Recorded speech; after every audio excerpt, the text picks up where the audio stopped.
Are you optimistic? I mean, do you think we're heading in the right direction?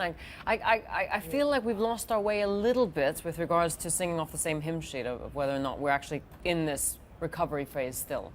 Well, I am concerned that we have growth, and we're growing still better than most of the rest of Europe, except probably Northern Europe. But the sort of growth that we have worries me. We had the industrial production figures today. We saw a pickup in mining, but we saw very weak figures in manufacturing. Exports remain weak. And perhaps above all, the most worrying thing is the level of productivity growth in the UK is very poor, if actually negative since 2007.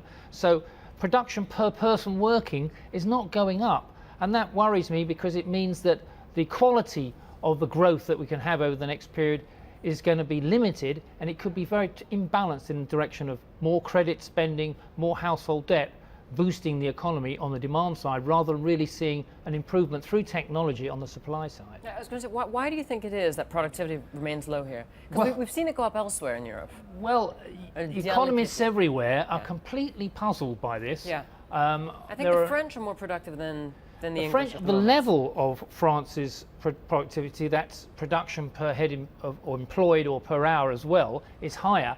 But growth in productivity in Europe is still very weak. So where they're moving to is slowed down everywhere, but particularly in the US and the UK.